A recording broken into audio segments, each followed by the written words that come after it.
Olá, tudo bem com vocês? Chegue mais, meu povo, porque hoje eu preparei aqui umas histórias que são das mais impressionantes que vocês já ouviram aqui no canal. Então já faz o seguinte, deixa o seu joinha, se inscreve aqui no canal e me conta nos comentários o que você tá achando dos vídeos, viu?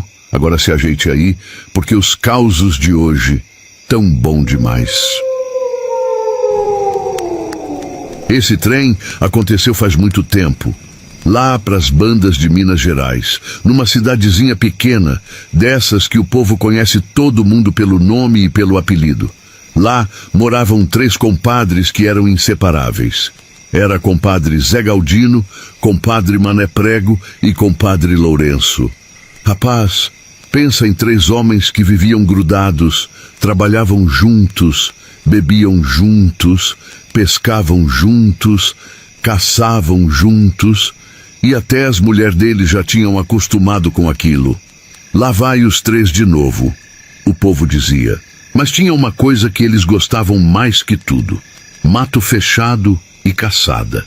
Um dia desses, de prosa na venda da cidade, um deles falou: "Vocês já repararam naquela serra alta ali no fundo? Era uma serra bruta mesmo. Alta, fechada de mata, difícil de subir. Quase ninguém ia lá." Aí o outro respondeu: "Dizem que lá em cima tem um platô grande, mata antiga, bicho grande." Rapaz, foi o suficiente. Na semana seguinte, antes mesmo do sol nascer, os 3 já estavam subindo a serra. Subiram, subiram, subiram. Quando chegaram lá em cima, ficaram admirados. A mata era diferente, árvore grossa, silêncio pesado, chão coberto de folha antiga. Andaram um bom pedaço daquele platão. Foi quando encontraram uma coisa esquisita. Ruína de uma casa antiga de pedra. Parecia a casa de coronel de antigamente. Parede caída, pedra coberta de musgo, tudo tomado pelo mato. Mais pra frente tinha pé de manga, pé de abacate, e tanto abacate caído no chão que parecia tapete. Bicho tinha comido ali até se fartar. Zé Galdino foi uma risada. "Aqui a espera boa demais." Eles combinaram de voltar outro dia com espingarda para caçar. Mas passou uma semana, ninguém foi. Até que um dia Mané Prego resolveu ir sozinho. Pegou a espingarda, a lanterna e subiu a serra. Chegou lá de tardinha, subiu num pé de abacate e ficou esperando. Quando deu mais ou menos umas 8:30 da noite, começou um barulho na mata. Galho quebrando, folha arrastando. Parecia bicho grande andando. Ele pensou: deve ser anta. Mas quando alumou a lanterna, rapaz, não era bicho não. Era um homem enorme, negro, peito largo que parecia porta de curral, botina pesada. O homem vinha andando devagar. Mané Prego nem quis saber. Pulou da árvore e correu que quase quebra as pernas. Chegou em Casa Branco que nem farinha, mas não contou nada para os compadres. Pensou: vou deixar eles passarem o susto também. No outro dia falou: "Rapaz, matei uma paca enorme lá na serra." O compadre Lourenço caiu na conversa, pegou a espingarda e foi. Aconteceu a mesma coisa. O barulho, o homem enorme, o susto. E ele também correu desesperado, mas fez a mesma maldade. Falou pro terceiro compadre que a caçada tinha sido boa. O terceiro era Zé Galdino, mas esse era cabra diferente. Não tinha medo fácil. Subiu a serra no dia seguinte. Chegou lá, já era noite. Subiu no pé de abacate e ficou esperando. Lá pelas 9 horas veio o mesmo barulho.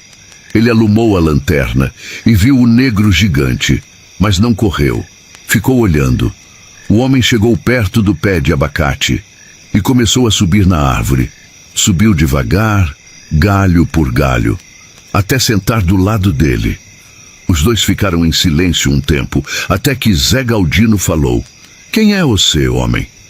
O homem respondeu com voz pesada: "Meu nome é Peito Largo." E começou a contar a história. Disse que muitos anos antes ele tinha sido dono daquela terra. Trabalhou duro, juntou riqueza, ouro, dinheiro, mas foi traído. Uns homens mataram ele ali mesmo para roubar o tesouro. Só que antes de morrer, ele conseguiu esconder tudo. E desde então, a alma dele ficou presa naquele lugar, guardando o tesouro. Ele olhou para Zé Galdino e disse: "Você foi o primeiro que não correu de mim. Se quiser me ajudar, eu mostro onde está o ouro." Desceram da árvore, foram andando pela mata, até chegar perto de uma grota. Lá tinha um pé de guatambu grande. Peito Largo apontou o chão. "Tá enterrado aí." Zé Galdino cavou com o cano da espingarda. Depois de um tempo, bateu num tampo de madeira. Era um baú. Quando abriu... Rapaz, tinha tanto ouro que a lanterna até brilhou diferente. Quando ele olhou para trás para agradecer, Peito Largo tinha sumido. Anos depois, Zé Galdino ficou rico, mudou de cidade, comprou fazenda.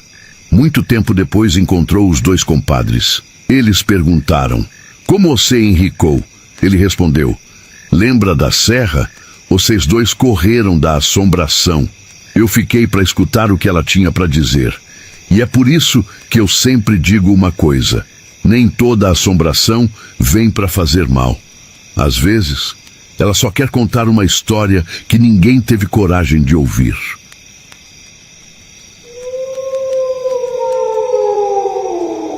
Rapaz, deixa eu contar uma coisa para vocês aqui, mas prestem atenção, porque tem história nesse mundo que parece mentira. Mas quem viveu sabe que não é. Hoje eu já sou um velho, cabelo branco, mão cheia de calo da roça e a cabeça cheia de lembrança. Mas tem uma lembrança da minha juventude que nunca saiu da minha cabeça. E quando lembro dela, até hoje me dá um arrepio. Eu me chamo Haroldo. Na época eu devia ter uns 15 anos e morava com meu pai, minha mãe e meu irmão mais velho, Volmar, numa roça pequena lá para as bandas de Espírito Santo, interior da Bahia. Era lugar quieto demais. Casa distante uma da outra, estrada de barro, mato alto e um riozinho correndo ali perto onde o povo ia pescar e tomar banho quando o calor apertava. Eu e meu irmão Volmar éramos inseparáveis. Para onde um ia, o outro ia atrás. Escola, venda, pescaria, até arrumar confusão a gente arrumava junto. Mas tudo começou num dia que parecia comum demais. A gente estava voltando da padaria com o pão do café da manhã. Meu irmão na frente me provocando, correndo de mim, e eu atrás dele com a bisnaga na mão tentando alcançar. Foi quando ele parou de repente. Ficou olhando para frente com aquela cara de quem viu coisa estranha. "Aí, Piro, tu tá vendo aquilo ali?" Eu olhei e na mesma hora senti um frio passando pelas costas. Era a casa velha, uma casa abandonada fazia mais de 10 anos. O telhado já tinha caído em parte. O mato tinha tomado conta do quintal. E ninguém chegava perto dali porque o povo dizia que ali já tinha morado uma mulher metida com coisa ruim. Diziam que era bruxa. Mas naquele dia, a casa estava diferente. O mato tinha sumido. O quintal estava limpo, rastelado, com horta plantada. E a casa parecia recém-pintada. Na frente dela, tinha um casal de velhos trabalhando na terra. Um homem magro segurando uma enxada pequena e uma mulher agachada mexendo nas plantas. Eu olhei para o meu irmão e falei: "Ué, alguém deve ter comprado a casa." Mas Volmar respondeu baixinho: "Comprado como? Se ontem a gente passou aqui e isso era só mato." E aquilo realmente era estranho, porque para limpar aquele terreno inteiro ia uns 3 ou 4 dias de trabalho pesado. E aqueles velhos pareciam fracos demais para fazer aquilo tudo. Mesmo assim, seguimos caminho. Chegamos em casa e contamos para o nosso pai. Ele ficou pensativo. "Isso está estranho. Ninguém viu mudança chegando, nem carroça, nem nada. Nossa casa ficava só uns 100 metros dali. Dava para ver tudo da varanda. Mas ninguém tinha visto nada. Minha mãe disse pra gente parar de olhar a vida dos outros e ir para a escola. E a gente foi. Só que alguns dias depois, aconteceu algo que mudou tudo. A gente estava voltando da escola. No meio do caminho, meu irmão falou: "Aí, moleque, teu quichute tá desamarrado." Eu abaixei para amarrar. foi quando vi uma menina saindo do portão da casa dos velhos. Ela era bonita demais da conta, mas bonita de um jeito que parecia até errado. Pele branca, cabelo preto comprido e um olhar que parecia atravessar a gente. Ela começou a andar na nossa direção. Só que teve uma coisa estranha. Quando eu vi ela estava lá longe no portão. Mas quando levantei a cabeça, ela já estava bem perto da gente. E eu não vi ela caminhar. Ela falou com uma voz doce: "Olá, meninos. Meu nome é Elisa. Vocês moram por aqui?" Eu e meu irmão ficamos meio bobos olhando para ela. Ela disse que tinha chegado para morar com os tios. Mas naquela hora aconteceu outra coisa que até hoje eu não sei explicar. Enquanto ela falava, o vento parou. Os passarinhos que estavam cantando nas árvores ficaram em silêncio. Até o mato parecia quieto. Ela convidou a gente para ir no rio à tarde. Disse que queria companhia. Meu irmão aceitou na hora. Mas eu senti um aperto estranho no peito. Naquela noite aconteceu algo pior. Eu estava sentado na varanda de casa quando ouvi um barulho vindo da casa dos vizinhos. Olhei na direção deles e vi uma fogueira acesa no quintal. Perto da fogueira estava a velha, mas ela não estava sozinha. Do lado dela tinha um cachorro preto enorme, grande demais. Parecia quase do tamanho de um bezerro. A velha falava com o cachorro como se fosse gente. E o cachorro parecia entender. Quando eu falei baixinho: "Deus me livre", o cachorro virou a cabeça e olhou direto para mim. Os olhos dele brilhavam vermelho no escuro. Ele começou a rosnar e saiu correndo na minha direção. Eu congelei. O bicho vinha rápido demais. Mas antes que chegasse perto, a velha gritou: "Demônio, volta!" O cachorro parou na hora, como se tivesse entendido, e voltou para perto dela. Naquela noite eu quase não dormi. Mas o pior veio no dia seguinte. Quando amanheceu, a casa dos velhos tinha sumido, simplesmente sumido. No lugar dela só tinha a velha ruína abandonada outra vez. Telhado quebrado, mato alto, como se ninguém tivesse morado ali fazia décadas. Meu pai viu, minha mãe viu, meu irmão viu, todo mundo viu. E até hoje ninguém consegue explicar. Mas tem uma coisa que nunca saiu da minha cabeça. Naquela noite, eu nunca vi a menina junto com os velhos. E quando o cachorro apareceu, o velho também não estava lá. E sabe o que eu penso até hoje? Que aquela menina bonita era a bruxa, o velho era outra coisa. E o cachorro preto não era cachorro. Era alguém ou alguma coisa que obedecia a ela. E desde aquele dia, quando alguém fala que bruxa não existe, eu só fico quieto, porque tem coisa nesse mundo que é melhor a gente nem duvidar. Rapaz, senta aqui um tiquinho e escuta esse caso que vou contar, porque isso aconteceu faz muitos anos. Mas até hoje o povo aqui da região fala disso. Eu era rapaz novo ainda quando conheci um caboclo chamado Severino. Cabra direito, trabalhador que só vendo. Severino era daqueles homens que parecia que nasceu grudado na terra. Tudo que ele plantava dava. Milho bonito, mandioca grossa, feijão que enchia saco e mais saco. Mas não era só isso não. Ele também tinha um coração bom demais. Só que a vida do pobre Severino já começou cheia de tristeza. Num mesmo ano, ele perdeu o pai e a mãe. O pai morreu num acidente feio de carro de boi. A junta de boi se assustou na descida do morro e virou tudo. A mãe não aguentou a dor e foi embora poucos meses depois. E Severino ficou sozinho na pequena chacrinha da família. Mas tinha uma coisa que sustentava o coração dele. Uma moça chamada Rita. Eles cresceram juntos desde menino. Brincavam no mesmo terreiro. Iam juntos para a escola. E todo mundo da redondeza já dizia: esses dois ainda vão casar. E iam mesmo. O casamento já estava marcado. Severino passou meses ajeitando a vida para receber a noiva. Reformou a casinha de barro, levantou um curral novo, plantou mandioca, comprou 2 vacas de leite. A chacrinha estava ficando coisa mais bonita. Ele dizia: quando Rita chegar aqui, não vai faltar nada para nós. Mas o mundo, às vezes, vira de um jeito que a gente nem imagina. Um dia antes do casamento, Rita apareceu na porta da casa dele. Só que ela não estava com cara de noiva. Estava com um olhar estranho, meio distante, e falou assim: Severino, eu preciso te dizer uma coisa. Ele já sentiu o coração apertar. Ela disse que tinha conhecido um homem da cidade, um homem que prometeu levar ela para viver vida melhor. Casa grande, roupa bonita, dinheiro, e que não podia mais casar com ele.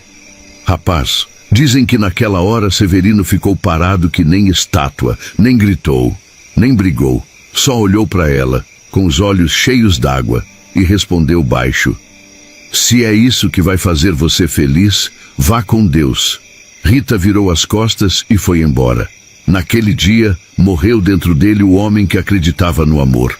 Severino passou a viver quieto, só trabalhando na roça, sem falar muito com ninguém. O tempo foi passando. 1 mês, 6 meses, 1 ano, até que um dia chegou uma carta. Era de Rita, a letra dela tremida no papel. Ela contava que o tal homem da cidade não era nada do que prometeu. Bebia, brigava, tratava ela mal. Na carta tinha 3 folhas cheias de arrependimento. Ela dizia que tinha saudade da roça, saudade da paz e, principalmente, saudade dele. Terminava a carta assim: Severino, será que ainda existe um lugar para mim no seu coração? Dizem que Severino ficou muito tempo olhando aquela carta. Depois pegou um papel e respondeu. Mas ninguém sabia o que ele escreveu. Só algumas semanas depois, o povo descobriu. Rita voltou para a região. Veio acompanhada de um primo. Chegou na chacrinha de Severino bem no fim da tarde. O lugar estava arrumado, varanda limpa, mesa posta com café. Severino recebeu ela com calma, sem raiva, sem alegria, apenas tranquilo. Eles conversaram um bom tempo. Ninguém sabe exatamente o que foi dito ali. Mas antes de ela ir embora, Severino falou algo que marcou todo mundo que ouviu depois. Ele disse assim: Rita, você demorou muito para entender onde estava seu verdadeiro amor. Ela começou a chorar, mas ele continuou: só que agora meu caminho já mudou. Ela perguntou: mudou como? Severino respondeu olhando para o céu: eu não perdi o amor, só mudei ele de lugar. Depois disso ele contou que estava indo embora da região, ia entrar num seminário, ia dedicar a vida a servir a Deus, porque segundo ele, o coração dele já tinha sofrido demais para viver preso ao amor de mulher. Rita saiu dali chorando, e Severino partiu poucos dias depois. Anos mais tarde, o povo dizia que ele se tornou um padre muito respeitado, homem de fé, de palavra, que ajudava muita gente. Mas tinha uma coisa curiosa: quem conviveu com ele dizia que quando alguém falava de amor perdido, ele ficava em silêncio, olhava para longe, como se lembrasse de alguma coisa que nunca desapareceu de verdade. E eu sempre penso numa coisa: às vezes a gente perde um amor na terra, mas encontra outro caminho na vida. Só que a cicatriz, essa fica para sempre.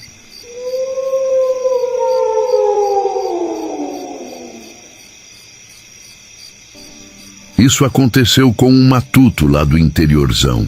Homem simples, desses que a vida inteira morou no mesmo pedacinho de chão. O nome dele era Seu Raimundo. Seu Raimundo morava num ranchinho de barro, com a mulher e uma ruma de menino. Era menino correndo para todo lado, tinha galinha ciscando no terreiro, porco roncando no chiqueiro, vaca mugindo lá longe no pasto. Aquele barulho bom de roça, o vento passando devagar nas árvores, passarinho cantando, aquela paz que só quem vive no mato conhece. Mas naquele dia, Seu Raimundo estava encabulado com a vida, deitado numa rede, balançando devagar, com a testa franzida.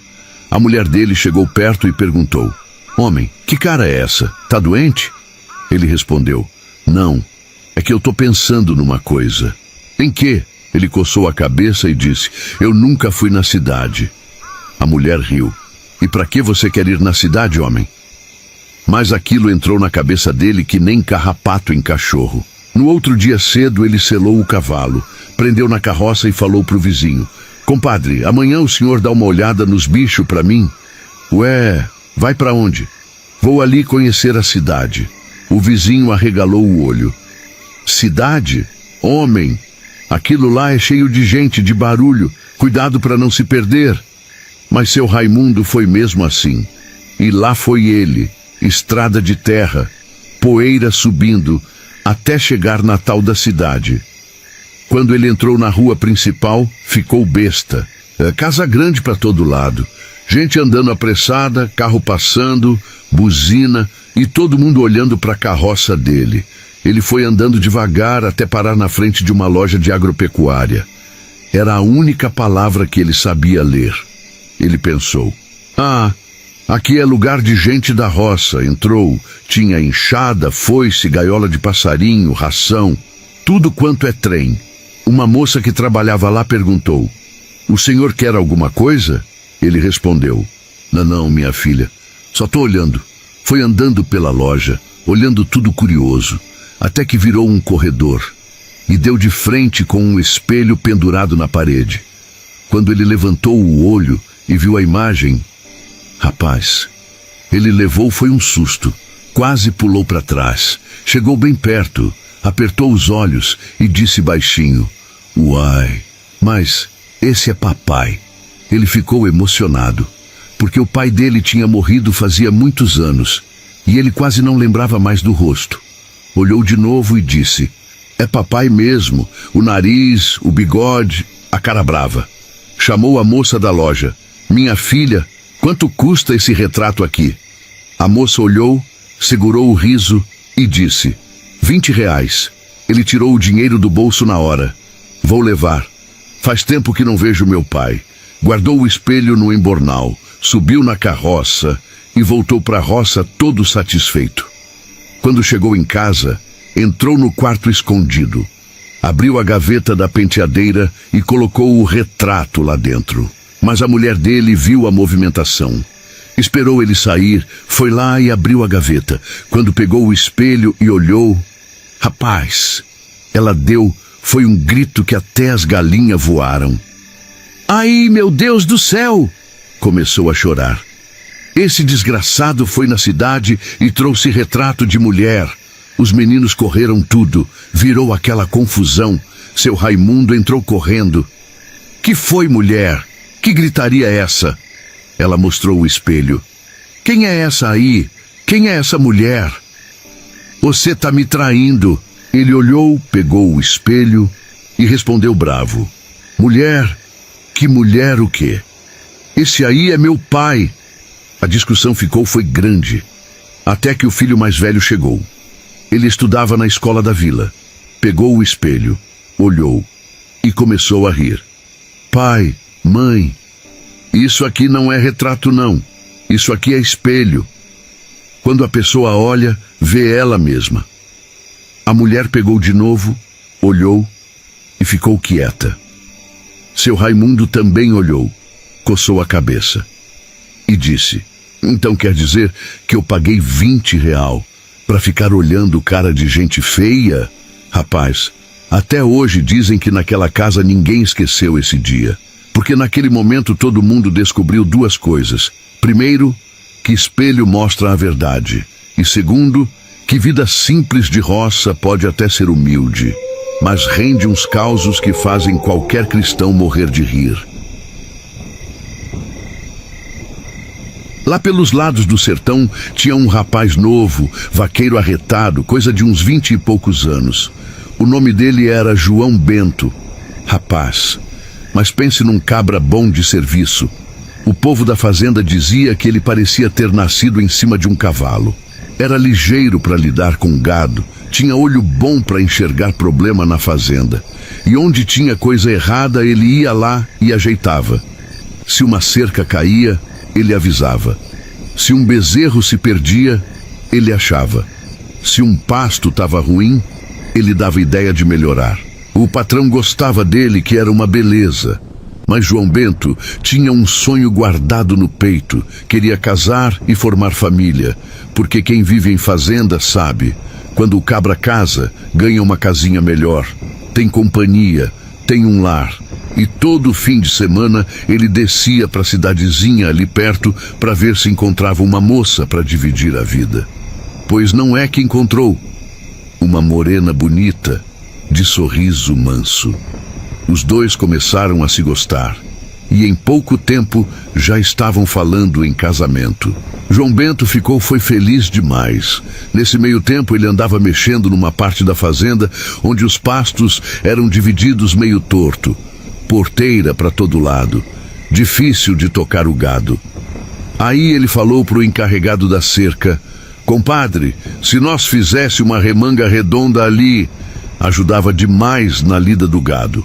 O homem gostou da ideia. Em 2 dias, levantaram cerca nova, fizeram o curral redondo e ainda botaram um cocho de sal com telhadinho de zinco.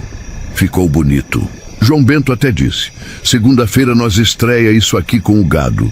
Mas antes disso, no sábado ele foi buscar a noiva, trouxe mudança, trouxeram os poucos móveis, arrumaram a casinha da fazenda. Naquela noite, ele dormiu com a esposa pela primeira vez, já como marido e mulher. Rapaz, era felicidade demais para um homem só. No domingo, eles passaram o dia ajeitando a casa, rindo, fazendo plano de futuro. Parecia que a vida estava só começando. Mas segunda-feira chegou. De madrugada, João Bento selou o cavalo. Deu um beijo na mulher e disse: já já eu volto. E foi pro pasto com mais 2 peões. Juntaram o gado e tocaram para a remanga nova que ele mesmo tinha pedido para fazer. Quando o gado entrou no curral redondo, o céu começou a escurecer. Veio um vento forte e logo caiu um toró de chuva daqueles de arrepiar.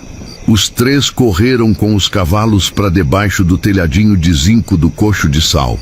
Ali, ficaram esperando a chuva passar. Foi quando o céu rasgou num clarão e um raio violento caiu bem em cima do telhado. Foi um estrondo que sacudiu tudo. Derrubou cavalo, derrubou gente, derrubou tudo.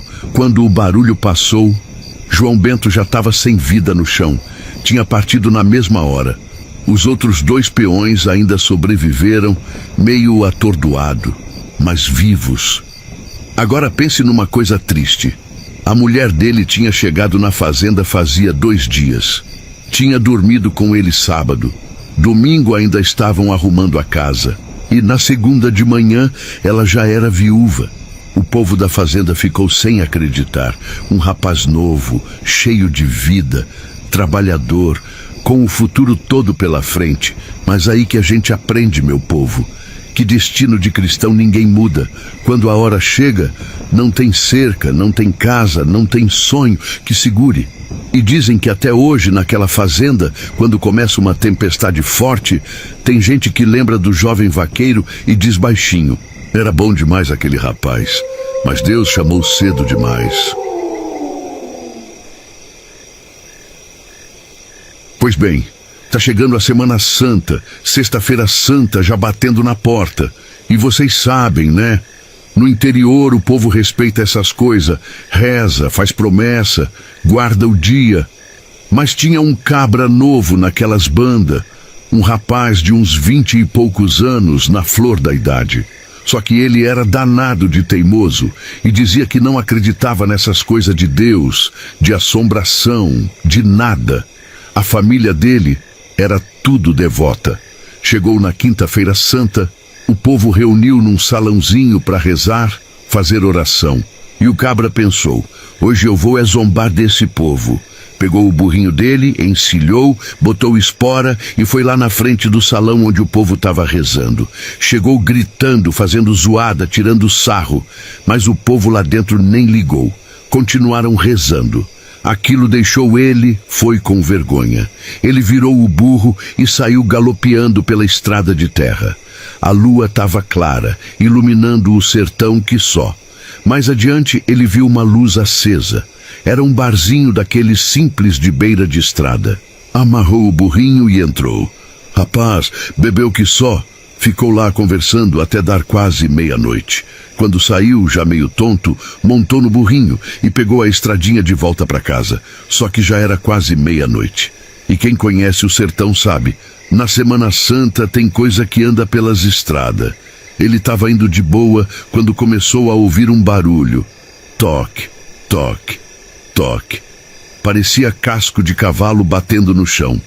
Ele apertou os olhos e olhou para frente da estrada.